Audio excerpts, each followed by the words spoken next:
L'université bilingue implantée au Bénin, Infatos University Bénin, a procédé à la remise des diplômes de ses étudiants en fin de formation ce samedi 21 octobre 2023 au Palais des Congrès de Cotonou.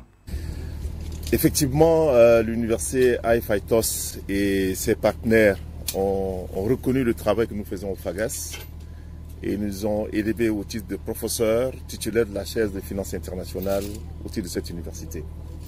Je pense que c'est un sentiment de satisfaction, étant donné que depuis 3 ans, nous réussissons à transformer une institution multilatérale africaine pour pouvoir accroître le financement des économies africaines. Le FAGAS a fait un tournant remarquable dans son parcours et aujourd'hui, le FAGAS est une institution financière internationale qui compte pour le continent africain et pour les pays membres. C'est ainsi que cette université qui travaille dans plusieurs pays, aux États-Unis, en Angleterre, au Nigeria et au Bénin, a reconnu que le FAGAS est la tête de proue en matière de réforme et en matière de création de nouveaux instruments financiers. C'est-à-dire que nous sommes sur le terrain de l'innovation et de la création. En accord avec les banques centrales et les marchés financiers et le secteur bancaire, le FAGAS est en train de se rendre plus utile pour pouvoir accroître le financement du développement de l'Afrique. C'était l'occasion pour cette prestigieuse université de décorer et d'introniser le professeur directeur général de FAGAS. L'université Infatos a confirmé ce qui existe en fait, parce que moi-même je suis universitaire. Je suis professeur associé dans les universités, je suis chercheur senior à l'Université de France, tout ça. Donc ils viennent confirmer ce que je fais déjà, parce que je lie ma vie professionnelle à la recherche. Donc sous d'autres, je suis professeur associé, je suis chercheur senior. Aujourd'hui, ils m'ont fait professeur titulaire de la chaise finance internationale à Infatos University. Une distinction qui vient meubler et couronner plusieurs années de dur labeur dans le domaine économique, financier en Afrique et dans le monde.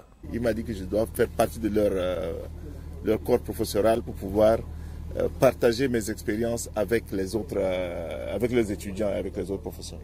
La communauté tchadienne résidente au Bénin a pris part à cette cérémonie. Il les mérite. C'est un sentiment de joie et je suis vraiment ému par cette reconnaissance. Mais ce n'est pas une surprise parce que c'est quelqu'un qui le mérite. Donc je ne suis pas du tout surpris. Je suis en joie. Je suis très ému en tant que Tchadien, en tant que président de la communauté tchadienne. Je remercie l'université pour ces gestes. Ce n'est pas étonnant. Absolument, parce qu'il faut que cela inspire les jeunes. Et il faut que les jeunes sachent qu'il n'y a que le travail qui paie. Donc il faut la persévérance, il faut la rigueur, il faut la redevabilité. La bonne gouvernance, c'est ça qui donne le crédit à tout un cadre, à tout un responsable. Il faut que vous soyez irréprochable. Et en tant que dirigeant, nous devons gouverner par l'exemple. Donc l'université qui m'a approché, puis m'a dit qu'ils ont reconnu parce que c'est le 4e prix que je reçois en 2023. Mais ça, c'est un titre universitaire. C'est la 4e distinction honorifique que le directeur général de FAGAS reçoit cette année.